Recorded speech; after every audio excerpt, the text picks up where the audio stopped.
राधे राधे दोस्तों। तो पिछली वीडियो के 30वें श्लोक में हमने अर्जुन के गांडीव धनुष के बारे में पढ़ा था। संबंध अपनी विषाद युक्त स्थिति का वर्णन करके अब अर्जुन अपने विचारों के अनुसार युद्ध का अनौचित्य सिद्ध करते हैं। श्लोक 31 निमित्तानि च पश्यामि विपरीतानि केशव न च श्रेयो अनुपश्यामि हत्वा स्वजनमाहवे। हे केशव, मैं लक्षणों को भी विपरीत ही देख रहा हूं तथा युद्ध में स्वजन समुदाय को मारकर कल्याण भी नहीं देखता। प्रश्न उठता है कि मैं लक्षणों को भी विपरीत ही देख रहा हूं, इसका क्या भाव है? किसी भी क्रिया के भावी परिणाम की सूचना देने वाले शकुन आदि चिन्हों को लक्षण कहा जाता है। श्लोक में निमित्तानि पद इन्हीं लक्षणों के लिए आया है। अर्जुन लक्षणों को विपरीत बतलाकर यह भाव दिखला रहे हैं कि असमय में ग्रहण होना, धरती का कांप उठना और आकाश से नक्षत्रों का गिरना आदि बुरे शकुनों से भी यह प्रतीत होता है कि इस युद्ध का परिणाम अच्छा नहीं होगा। अर्जुन क्या बोल रहे हैं कि इस युद्ध का परिणाम अच्छा नहीं होगा, इसलिए मेरी समझ से युद्ध ना करना ही श्रेयस्कर है। अर्जुन युद्ध नहीं करना चाह रहे हैं। दूसरा प्रश्न उठता है कि युद्ध में स्वजन समुदाय को मारकर कल्याण भी नहीं देखता, इस कथन का क्या अभिप्राय है? अर्जुन के कथन का भाव यह है कि युद्ध में अपने सगे संबंधियों के मारने से किसी प्रकार का भी हित होने की संभावना नहीं है, क्योंकि प्रथम तो आत्मीय स्वजनों के मारने से चित्त में पश्चाताप जनित क्षोभ होगा, दूसरे उनके अभाव में जीवन दुखमय हो जाएगा और तीसरे उनके मारने से महान पाप होगा, क्योंकि अर्जुन जिनसे युद्ध लड़ने वाला है वो भी उनके क्या है, परिवार वाले हैं, तो उनको मारना क्या हो जाएगा, उसके लिए पाप हो जाएगा। इन दृष्टियों से ना इस श्लोक में हित होगा और ना परलोक में ही, अतएव मेरे विचार से युद्ध करना किसी प्रकार उचित नहीं है। मतलब अर्जुन कह रहे हैं कि ये युद्ध करना उचित किसी भी प्रकार से नहीं है। संबंध अर्जुन ने यह कहा कि स्वजनों को मारने से किसी प्रकार का भी हित होने की संभावना नहीं है, अब फिर वे उसकी पुष्टि करते हैं।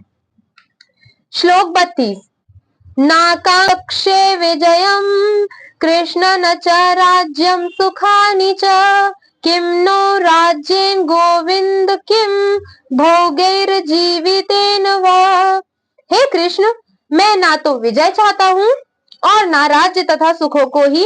हे गोविंद, हमें ऐसे राज्य से क्या प्रयोजन है अथवा ऐसे भोगों से और जीवन से भी क्या लाभ है? प्रश्न अर्जुन के इस कथन का क्या भाव है?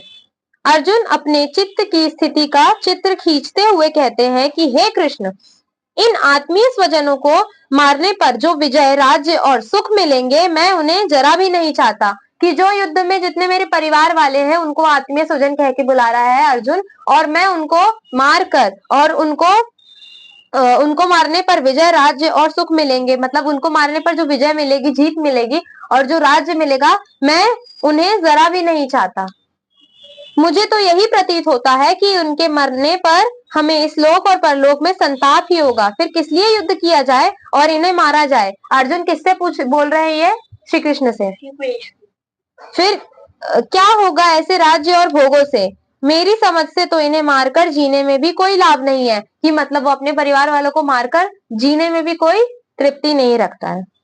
संबंध अब अर्जुन स्वजन वध से मिलने वाले राज्य भोगादि को ना चाहने का कारण दिखलाते हैं। श्लोक 33 येषामर्थे कांगशितम नो राज्यम भोगा सुखानि च ताइमे अवस्थिता युद्धे प्राणत्यस्तक्त्वा धनानि च। हमें जिनके लिए राज्य, भोग और सुखादि अभीष्ट है, वे ही ये सब धन और जीवन की आशा को त्याग कर युद्ध में खड़े हैं। अर्जुन के इस कथन का क्या तात्पर्य है? यहाँ अर्जुन यह कह रहे हैं कि मुझको अपने लिए जो राज्य, भोग और सुखादि की आवश्यकता ही नहीं है, क्योंकि मैं जानता हूँ कि ना तो इनमें स्थायी आनंद ही है और ना ये स्वयं ही नित्य है। मैं तो इन भाई बंधु आदि स्वजनों के लिए ही राज्य आदि की इच्छा करता था, परंतु मैं देखता हूँ कि ये सब युद्ध में प्राण देने के लिए तैयार खड़े हैं। यदि इन सब की मृत्यु हो गई तो फिर राज्य, भोग और सुख आदि किस काम आवेंगे? इसलिए किसी प्रकार भी युद्ध करना उचित नहीं है, क्योंकि उसमें परिवार वाले मारे जाएंगे। संबंध, इस प्रकार युद्ध का अनौचित्य दिखलाकर अब अर्जुन युद्ध में मरने के लिए तैयार होकर आए हुए स्वजन समुदाय में कौन कौन है उनका संक्षेप में वर्णन करते हैं कि युद्ध में कौन कौन आया है जो मरने वाला है, उनका अर्जुन संक्षेप में वर्णन कर रहे हैं।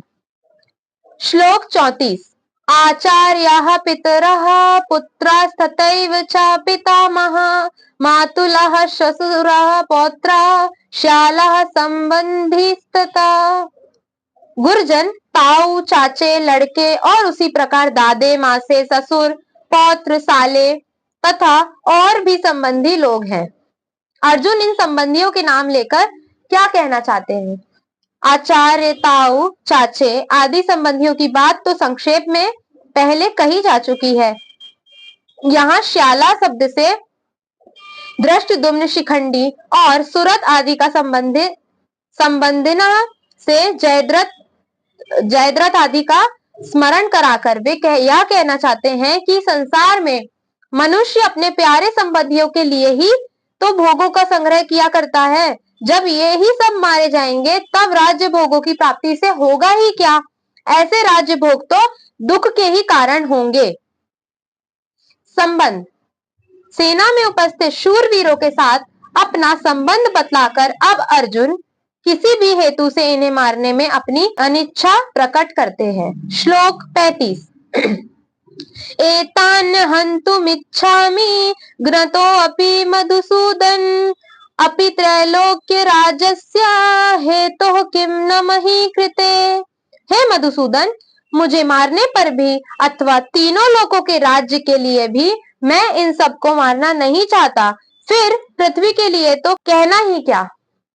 मधुसूदन अर्जुन किसको बोल रहे हैं? श्री कृष्ण को। अर्जुन ने यह सोचकर क्यों कहा कि मुझे मारने पर भी इन्हें मारना नहीं चाहता, क्योंकि दोनों सेनाओं में स्थित संबंधियों में से जो अर्जुन के पक्ष के थे उनके द्वारा तो अर्जुन के मारे जाने की कोई कल्पना ही नहीं हो सकती। इसलिए अर्जुन ने घ्नता और अपि शब्दों का प्रयोग किया है। उनका यह भाव है कि मेरे पक्ष वालों की तो कोई बात ही नहीं है, परंतु जो विपक्ष में स्थित संबंधी है, मतलब जो सामने वाले लोग हैं, जो युद्ध उनके साथ लड़ना चाहते हैं, वे भी जब मैं युद्ध से निवृत्त हो जाऊंगा तब संभवतः मुझे मारने की इच्छा नहीं करेंगे, क्योंकि सिर्फ युद्ध तक ही वो मेरे को मारना चाहते हैं, क्योंकि वे सब राज्य के लोभ से ही युद्ध करने का तैयार हुए हैं। जब हम लोग युद्ध से निवृत्त होकर राज्य की आकांक्षा ही छोड़ देंगे तब तो मारने का कोई कारण ही नहीं रह जाएगा, परंतु कदाचित इतने पर भी उनमें से कोई मारना चाहेंगे तो उन मुझे मारने की चेष्टा करने वालों को भी मैं नहीं मारूंगा। प्रश्न, तीनों लोकों के राज्य के लिए भी नहीं, फिर पृथ्वी के लिए तो कहना ही क्या? इस कथन का क्या तात्पर्य है?